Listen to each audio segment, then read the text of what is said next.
Bien, bueno, cordial saludo entonces, respetados estudiantes del ITM. Estamos entonces en nuestra semana 4 y damos inicio a nuestra sesión de clase número 8.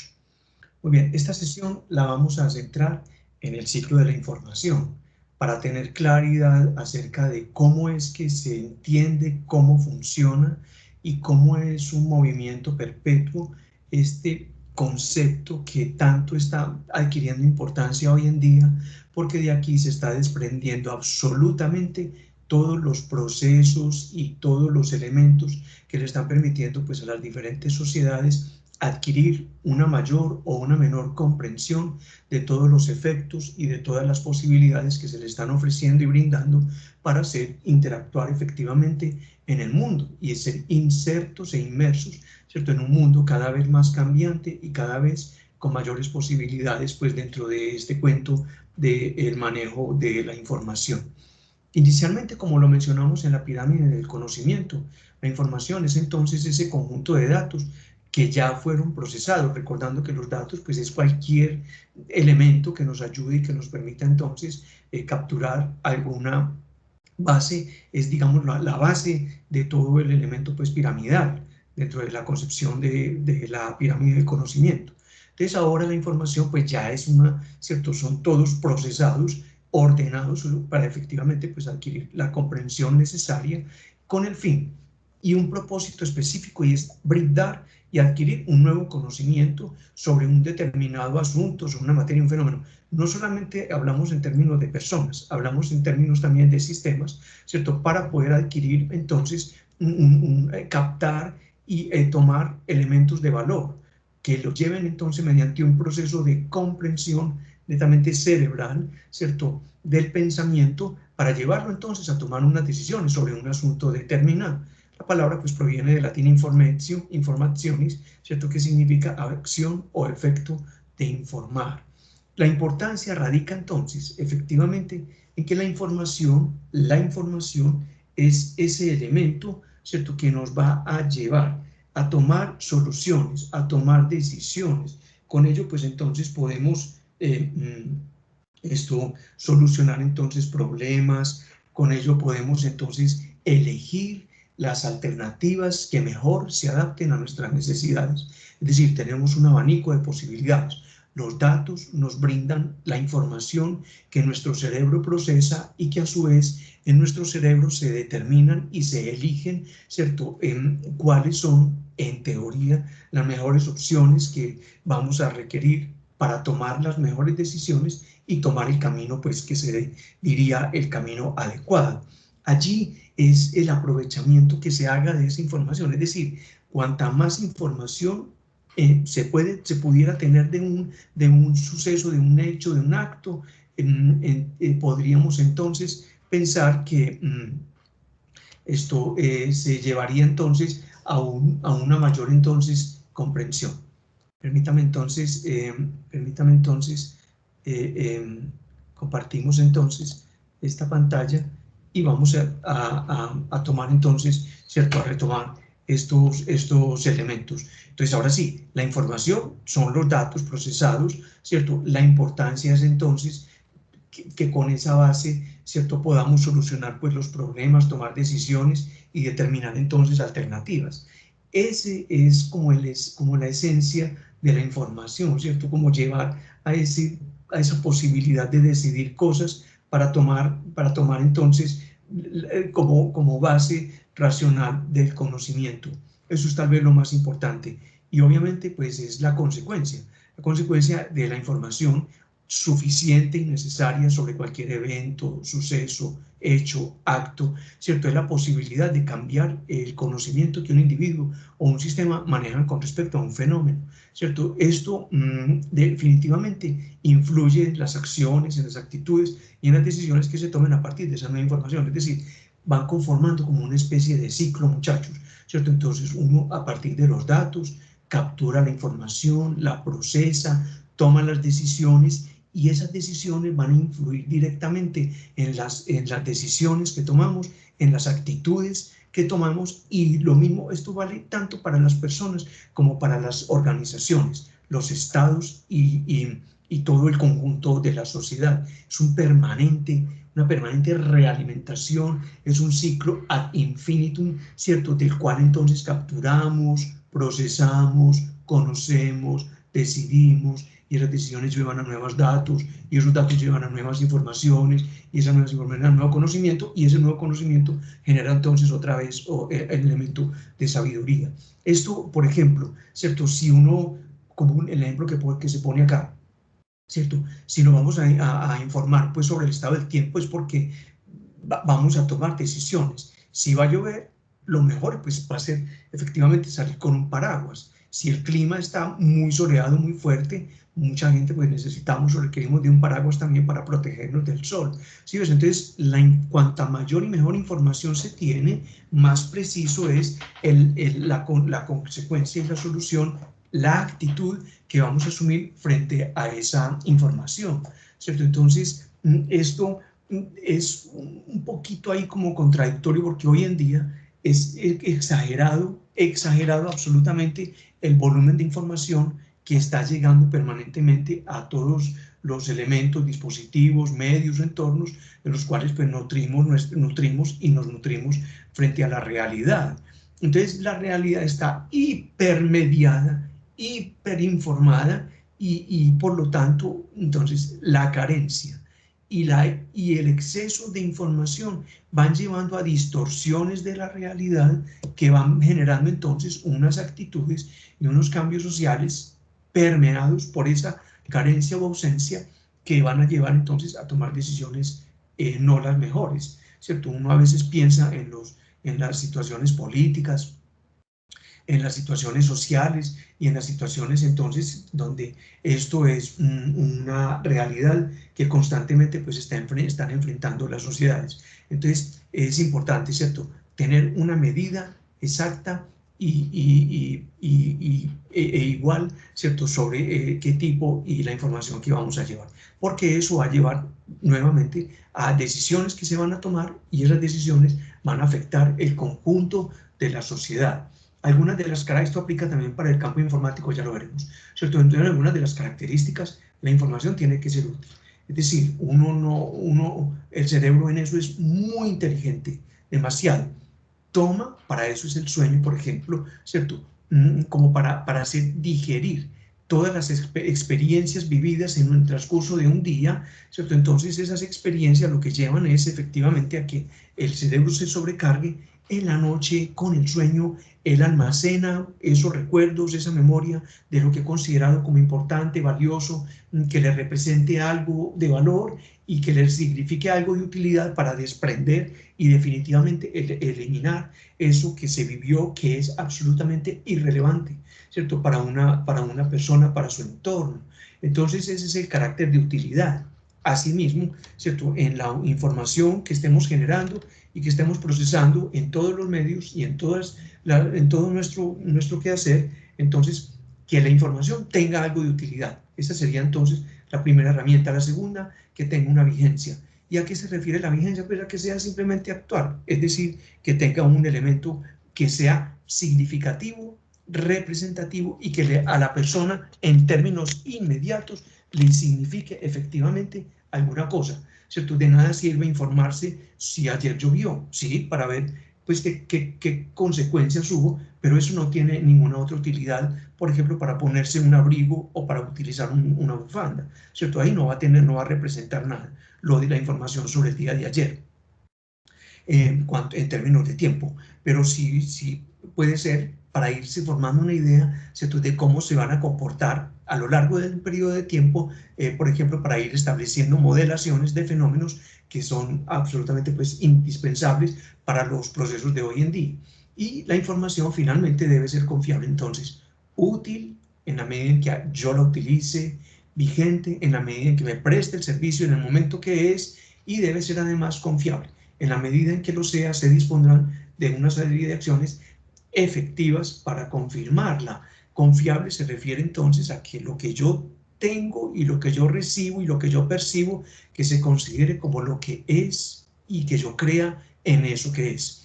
Entonces, teorías descabelladas que estaba por ahí tratando como en otra universidad, que por ejemplo, movimientos que ofrecen, por ejemplo, la teoría de que la Tierra es plana.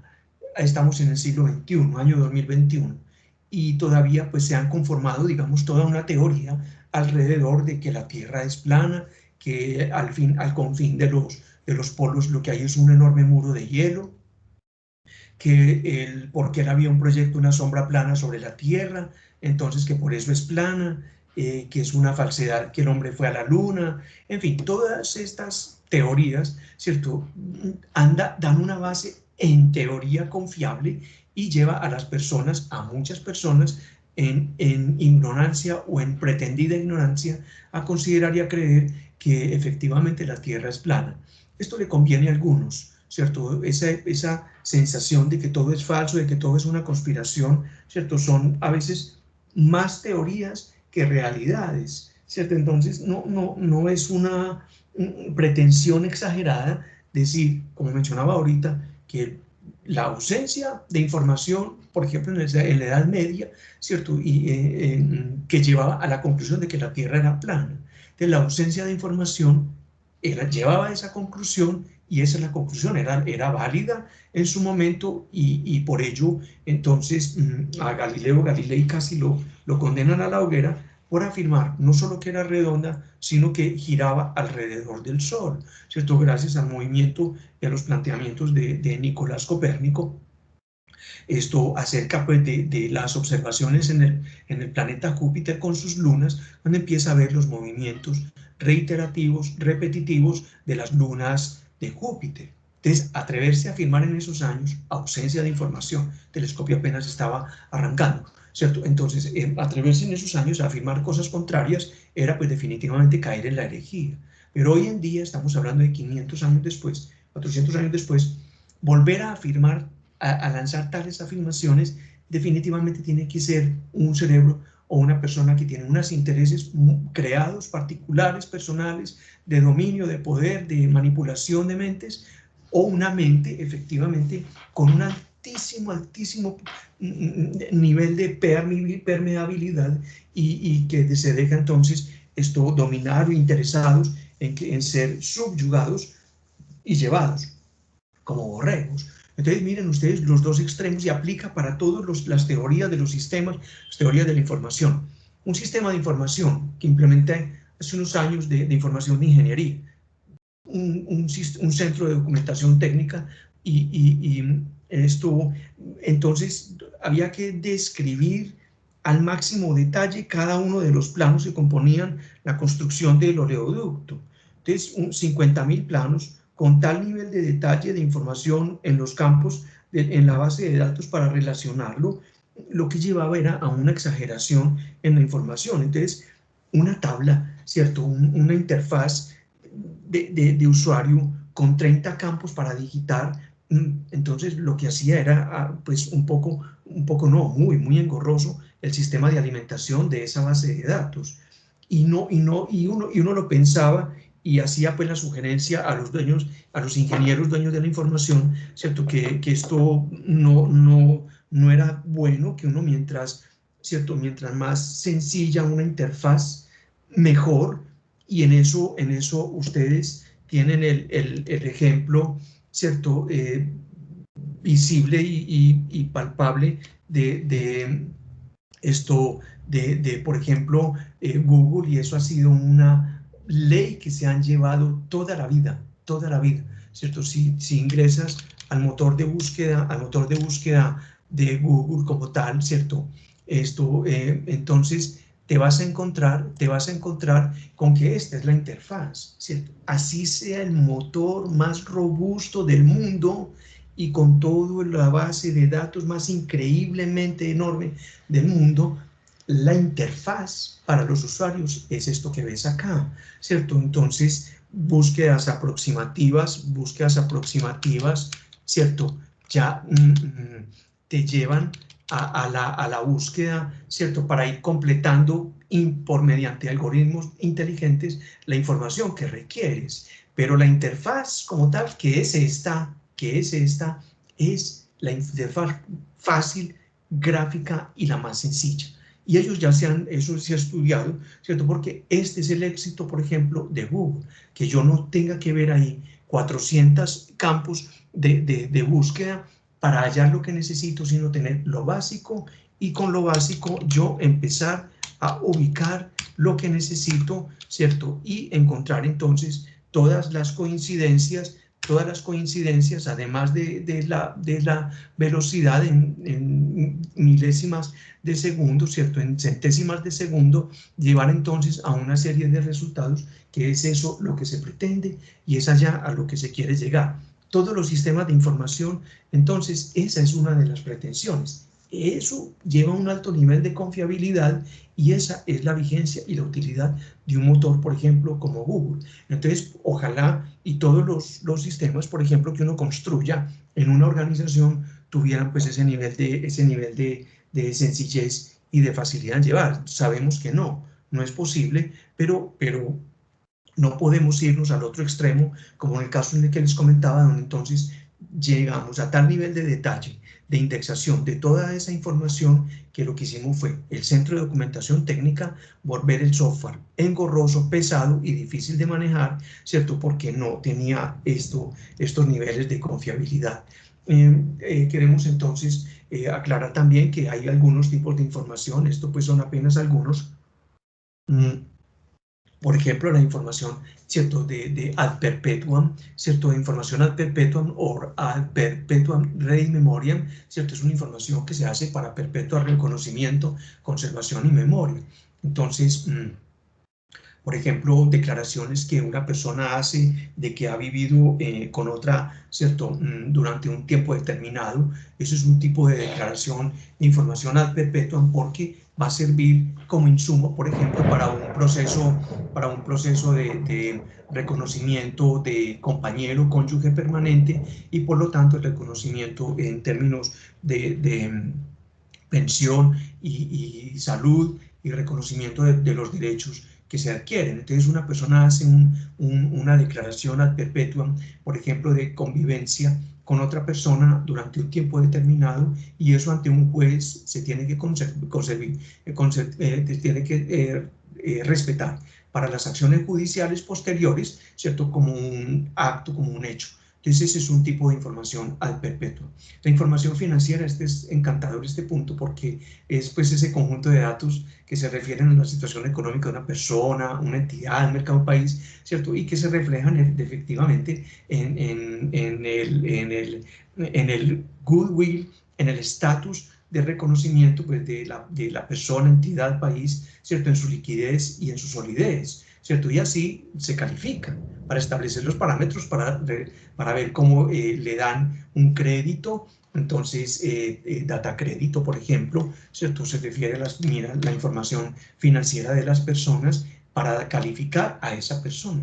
Vamos hasta un puntaje alto, 900, 940, donde dicen esta persona es altísimamente confiable en su información porque tienen todo el récord, ¿cierto?, de esa persona y allí pues se puede ver cómo se maneja. Entonces, la calificación se establece con base en unos puntajes y esos puntajes pues, son los que le dan la solidez y la liquidez a la persona, al país o a la entidad. Caso contrario, mientras más bajito el puntaje, información financiera, pues obviamente le van a poner más trabas para un préstamo, le van a requerir más requisitos formales y le van a poner un poquito más de problema, ¿cierto? Porque si tiene cualquier información, por mínima que sea, tiene un récord malo o un récord ahí pues con anotaciones, entonces le pueden ser negados créditos que desee adquirir en otro momento. Esa es la información financiera, pues la dan las bases de datos, efectivamente, que van alimentando permanentemente las diferentes empresas a data crédito, diciendo pues quién paga a tiempo, quién paga antes de tiempo, quién paga sobre el tiempo y quién paga posterior al tiempo. Como les digo, esto es un elemento a cuidar, ya pues como un asunto personal. La información financiera debe cuidarse y cada uno debe ser responsable de sus actuaciones. Esto ha tenido pues experiencias ya buenas y muy buenas y no tan buenas con esto de la información financiera y esto las diferentes entidades donde uno tiene la cuenta celular, el teléfono, el televisor que sacó a crédito, el teléfono celular que sacó a crédito, la moto que sacó a crédito y dejó de pagar, ¿cierto? Uno cree que no va a pasar de unas llamadas y que luego la entidad lo va a dar como cartera castigada. Pues no, eso va para todas las entidades relacionadas con la información financiera de la persona, y esto queda registrado en todas estas bases de datos. Consecuentemente, cuando vayas a solicitar un préstamo, no solo está castigada la cartera, está castigado usted con su documento de identidad para adquirir o buscar créditos nuevos o en otras entidades. Por muy bajo que sea el monto, usted va a quedar ahí castigado en esa información. Entonces, otro tipo de información ad perpetuum, información financiera. Otra información importante, por ejemplo, la información privilegiada, exclusiva, que lleva y ha llevado necesariamente a todo tipo de corrupción. Entonces, hay una información, por ejemplo, muy particular, los diseños de una nueva vía, y en los diseños de esa nueva vía, de esa nueva carretera, ¿cierto?, que va a pasar por tales y tales sitios, y una persona, mucha gente está siempre detrás de este tipo de información, porque compran a un precio determinado antes de que los dueños sepan que va a pasar por allí un proyecto de carretera y que esa carretera los va a beneficiar y va a cambiar, por ejemplo, radicalmente el uso del suelo y de esa zona, de ese sector. Entonces, los que tienen la información privilegiada aprovechan de ese mecanismo para adquirir esas tierras a precio muy bajo, y una vez que la carretera está en marcha, esto empieza el proceso de inflación, el proceso de vender esas tierras y vender proyectos para esas tierras, porque saben que ya la carretera viene en camino y que por lo tanto va a tener un costo completamente diferente al inicial. Esto es muy frecuente y esto ha llevado entonces a unos tremendos problemas de corrupción en todos los órdenes, en todos los ámbitos privados y públicos, gracias precisamente a este cuento de la fuga de información y de todo lo que se ha presentado. Como les digo, en todas partes, ¿cierto? Movimientos bursátiles, movimientos empresariales, ¿cierto? Esa información privilegiada, por ejemplo, ahorita en pandemia, vacunas, ¿cierto? ¿Quién la tiene? ¿Quién llega primero? ¿Quién hizo el primer desarrollo? ¿Cierto? Entonces, el que golpea primero, como se dice, golpea dos veces, y por lo tanto esto ha llevado, ¿cierto?, a que se generen todo tipo de incongruencias e inconsistencias. Por eso para nuestros países es tan problemático, por ejemplo, el acceso a ciertos círculos de información, porque como en el mundo estamos, ¿cierto?, hay unos países que se llevan primero el derecho a la información y con esa información ya toman decisiones, y cuando les llegan a otros países son decisiones ya tomadas. Entonces quedamos siempre como otra vez los convidados de piedra en las decisiones, en las grandes decisiones del mundo. Entonces es importante mantenerlo, ¿cierto? Y bueno, ya ustedes mirarán su vida cómo los llevará en el mundo de la información privilegiada. El otro elemento es la información en informática, que ya pues es un concepto más propio, que son pues todos esos datos organizados y procesados, funcionando ya como mensajes. Por ejemplo, esta presentación, ¿cierto?, en PowerPoint, esta clase, ¿cierto?, ya son mensajes, instrucciones, operaciones, ¿cierto?, que tengan lugar en un computador. Entonces la información en informática ya es mediado, ¿cierto?, no solamente por el conjunto como tal de la información organizada, sino que es información organizada y estructurada, ¿cierto?, con todos los elementos que mencionamos anteriormente, de utilidad, actualidad, ¿cierto?, sino que ya va a llevar al uso, por lo tanto, entonces, de los computadores, y que van a ser entonces procesados para de allí obtener información, y esa información convertirla en conocimiento para revertirla. Entonces, por eso Big Data, y por eso toda la minería de datos, ¿cierto? Entonces ya no es solamente el tener una base de datos con productos, precios, ofertas y demás, sino que ya se basa todo el concepto de Big Data, ¿cierto?, en la inteligencia que se haga con esas bases de datos. Por poner un ejemplo, una cadena de supermercados, ¿cierto? Tienen una clientela enorme, están en todo el país y tienen una enorme base de datos construida, ya no solamente para vender 500.000 bultos de papa al mes o al año, o 500.000 tarros de avena en el año, sino que en qué áreas, por ejemplo, te empiezan a segmentar la información, dónde se vende la avena, dónde se vende más café, dónde se venden más cervezas, porque para eso están todas las tiendas distribuidas, nombradas, numeradas y etiquetadas, ¿cierto? Y con base en esa información, ¿cierto? ¿Qué segmento de población compra más? Con el famoso, ¿cierto? Con esos clientes fieles, que la tarjeta no sé qué, que el cliente fiel no sé qué. Entonces, no es solamente la información de la venta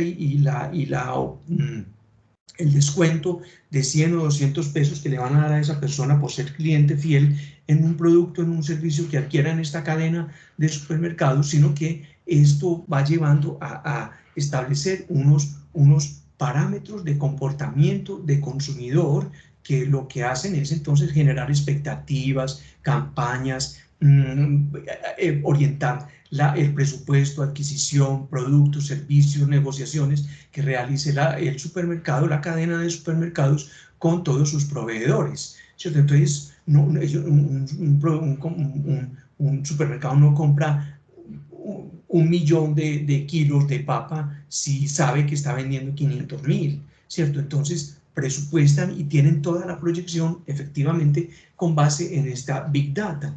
Asimismo, entonces, las campañas de publicidad las orientan a determinados sectores, todas esas campañas que tenemos acá en nuestros teléfonos, ¿cierto? Entonces, segmentan las campañas de publicidad para orientarlo hacia los ciertos sectores, de acuerdo, por ejemplo, con el sexo, las preferencias, la edad, los grupos etarios, ¿cierto? Con los grupos poblacionales, ubicaciones, poblaciones, en ciertas ubicaciones, si son en Bogotá, si son en la costa, si son en la región antioqueña. Sí, entonces todo obedece, proyectan el crecimiento de cada uno de los puntos de venta de almacén, ¿cierto? Precisamente con base en Big Data. Eso es apenas una muestra. Y la Big Data es consecuencia, el concepto inicial era data mining, o sea, la minería de datos, que era esto que les estoy contando. ¿Quién consulta qué, en qué momento, a qué horas, cómo? Y eso todo ha llevado entonces a unos elementos, ¿cierto?, de toma de decisiones para efectivamente pues orientar los mercados y orientar entonces los diferentes segmentos de la población.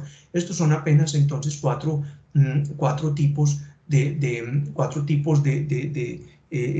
información apenas, de todos los tantos tipos que puede haber en todos los campos de conocimiento y en todas las áreas del saber. Vamos a mirar ahora cómo se genera entonces este ciclo y cómo se maneja toda esa información en este cuento.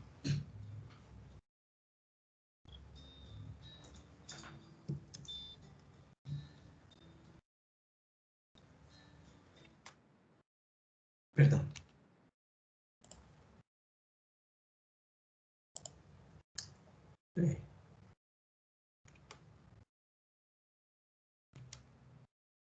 Pues, disculpen, vamos otra vez aquí, acá.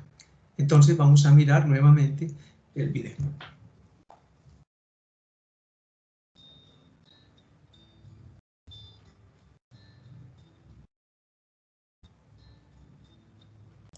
Entonces, aquí, como lo mencionan, todos somos parte, todos hacemos parte del ciclo de la información, bien sea como creadores, como productores, como distribuidores, como diseminadores y como usuarios. En cualquiera de ellos o en varios de ellos nos encontramos, dependiendo del momento y estadio en que estemos en nuestra vida, en nuestro trabajo o en las acciones que estemos realizando. Todos formamos parte de este ciclo perpetuo sobre el manejo, ¿cierto?, de la información.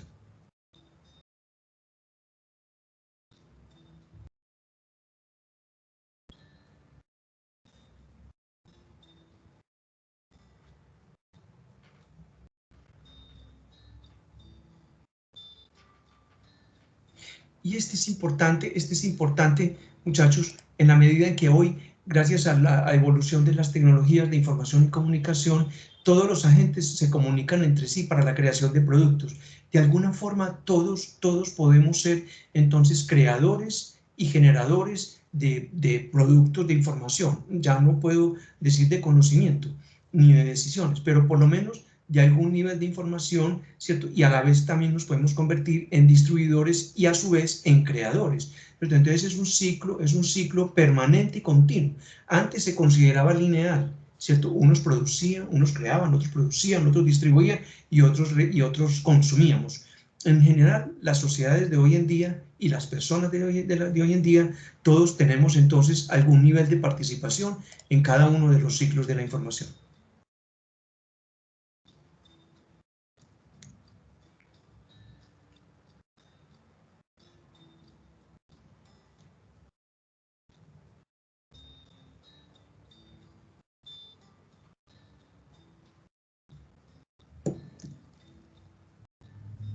Acá. Entonces, como los youtubers y todos los influencers de hoy día, entonces ya esto ya no son únicamente, ¿cierto?, un grupo, un segmento privilegiado de la sociedad, como los autores, los escritores, los investigadores, artistas, músicos y productores de bases de datos, los únicos que producen información. Hoy en día, por ejemplo, independiente de las críticas, independiente ya pues de todo ese elemento, ¿cierto?, de frivolidad o la connotación pues de vaciedad o vacuidad de estos muchachos, ¿cierto?, que producen contenidos, pero uno también pues llega a preguntarse, hoy en día están valiendo más, por ejemplo, un par de tenis de Michael Jordan, un par de tenis usados por Michael Jordan, un basquetbolista norteamericano de toda la vida, pues famosísimo de los históricos de la NBA, ¿cierto? Entonces, el par de tenis de Michael Jordan, con toda seguridad, tiene más valor que muchísimas obras de arte, ¿cierto? Entonces, ya no podemos decir que solamente estas personas de este grupo privilegiado son los que producen información, sino que cualquier área del mercado del conocimiento hoy en día es susceptible de generar entonces contenidos y generar información, y es una información que se consume. Entonces, o sea, por mucho que critiquemos y por mucho que nos llevemos entonces la base que estos artistas, que vacíos, que no sé qué, pero 1.000 millones de vistas y de visitas de una canción, que diga o no diga lo que sea, esto tiene que llevar a repensar este concepto entonces de información.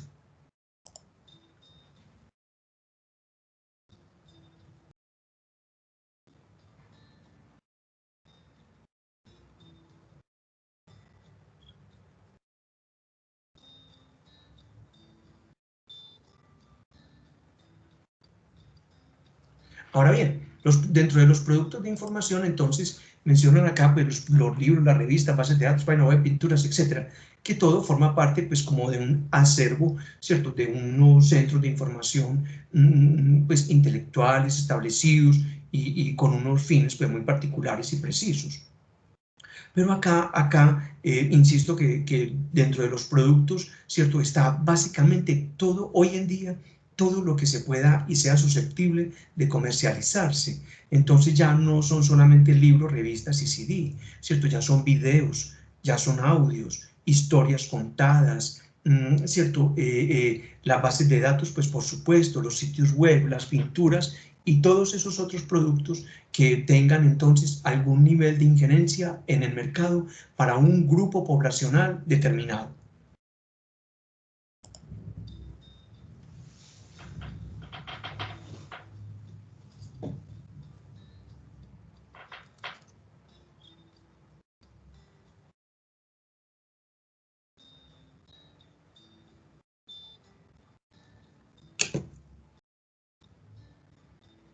Aquí viene la otra observación. Los distribuidores ya no son solamente los editores, los proveedores y los proveedores de Internet, sino que los diseminadores de la información, los distribuidores de la información, somos nosotros. Cuando le damos un retweet, cuando reproducimos un video y lo enviamos, lo compartimos y con nuestros grupos de interés, con otras personas, entonces estamos haciendo también la labor de transmisión, ¿cierto?, la labor de diseminación de la información.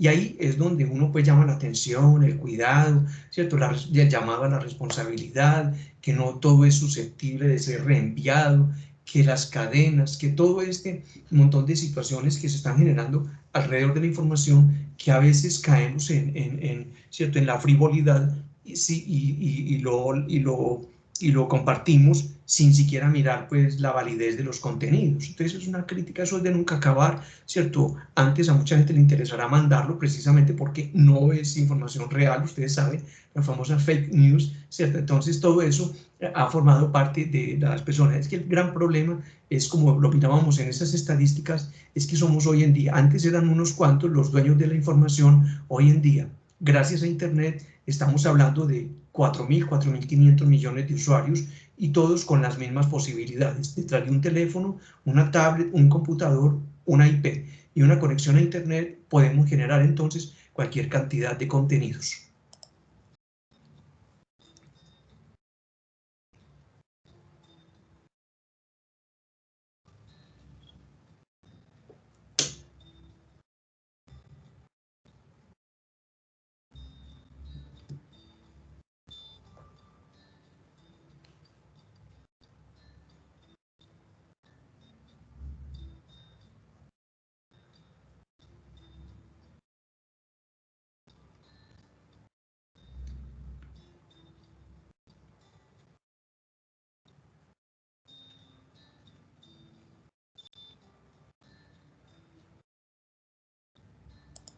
Acá, frente a los usuarios, entonces, como este es un video pues, más orientado a los centros de información, obviamente pues estamos hablando de las personas, de los investigadores, de estudiantes, empleadores, empleados y demás, público interesado. Pero acá yo sí quiero también extenderme dentro de los usuarios, ¿cierto? Que todo tipo de personas, esto, ¿cierto? Son susceptibles entonces de compartir información. Y dentro de, disculpen para pasarlo acá, ¿cierto? Los usuarios, ¿cierto? Consumen pues y utilizan la información para sus fines. Y luego está la famosa infraestructura de redes y servicios de información, que tenemos todo tipo de infraestructura. Todo lo que hay, esto en cuanto a la infraestructura física, ¿cierto? Entonces es la forma de que fluya la información y es la forma sobre la cual viaja la información, ¿cierto? Para tenerla a nuestra disposición. Y ya pues los dispositivos, ya ustedes saben mejor que uno, todo, ¿cierto? Inclusive los carros pues con piloto automático, ¿cierto? Toman decisiones y todos intervienen. De alguna forma intervenimos en todos los procesos de comunicación, ¿cierto? Entonces, en la medida en que utilicemos información y la utilicemos adecuadamente, correctamente, y la tengamos entonces la tengamos utilizar, ¿cierto? Como un elemento que está al servicio del crecimiento, de la mejora y de un cambio de actitud frente a la vida por parte de las personas y satisfacemos sus necesidades de información, en esa medida estamos cumpliendo entonces con los propósitos, ¿cierto? Para los cuales pues fue ideado Internet inicialmente, ¿cierto? Que era compartir la información por asuntos de seguridad y también dentro del mundo social, ¿cierto? Tener información, pues se supone que para ser mejores personas y para el crecimiento de las personas. Agradecemos entonces, este video es de una Universidad Nacional Autónoma de México. Entonces ahí tenemos el elemento entonces del ciclo de los que intervienen en los procesos de información. Finalmente, pues el otro elemento es el tratamiento de la información, ¿cierto? Que son pues todas esas operaciones que hacemos con ella, ¿cierto? Las operaciones son pues efectivamente para leer, para escribir, para copiar, traducir, transmitir información, para ordenar, para clasificar, ¿cierto? Para comparar, también la utilizamos para hacer cálculos, para hacer análisis y para hacer síntesis de información. La información entonces está en todas las actividades humanas y la podemos realizar nosotros, ¿cierto? Directamente o con ayuda de instrumentos. Aquí viene lo importante. También utilizamos entonces diferentes tipos de instrumentos, ¿cierto? Que han venido evolucionando a lo largo del tiempo. Entonces, está en todas las actividades humanas hoy en día y hemos utilizado pues básicamente 3 tipos de formas para tratar la información. Una primera forma manual, directamente, cuando pues la utilizamos mediante, cuando utilizamos un lápiz, un bolígrafo, ¿cierto? El abaco, cuando lo usamos así manualmente, entonces es un tratamiento manual de la información. En esto todavía pues persiste mucho, ¿cierto? Todavía muchas personas van al banco a hacer sus diligencias a pesar de que se puedan hacer por otros medios, pero no, para muchas personas es muy importante ir al banco porque pues les generan algún nivel de confianza. Muchos trámites ante entidades gubernamentales pues se hacen y se ejecutan de esta manera. Entonces ese es un tratamiento manual de la información. El otro tratamiento es el tratamiento mecánico, que fue pues el posterior con la revolución industrial, cuando se desarrollaron entonces elementos como la imprenta, ¿cierto? Y posteriormente en el siglo XIX, con el desarrollo de las máquinas de escribir, ¿cierto? Inicialmente máquinas de escribir completamente mecánicas, como la que ven en la parte superior, y posteriormente las máquinas de escribir eléctricas, que ya tenían un componente pues más interesante porque eran una medio forma ahí de guardar algo de información y con las teclas, con un impulso y una fuente eléctrica, ¿cierto? Y una margarita que iba, antes eran pues tipos como la de arriba y la de abajo ya utilizaba, era una margarita. Y la margarita era una bolita simplemente que tenía ahí todas las letras y todos los números y todos los caracteres especiales, ¿cierto? Para mandar mediante un impulso eléctrico esa margarita para imprimir en el papel. Entonces esta pues fueron dos formas. Y la otra mediante calculadoras, una forma mecánica, ¿cierto? Esta es pues la representación de una caja registradora de hace un siglo aproximadamente, ¿cierto? Que se hacía una operación completamente mecánica, ¿cierto? Las teclas para marcar, ¿cierto? Las unidades, las decenas, las centenas o los decimales, ¿cierto? Para marcar y mediante palancas a realizar entonces el cambio para la persona que iba a hacer la compra en ese momento.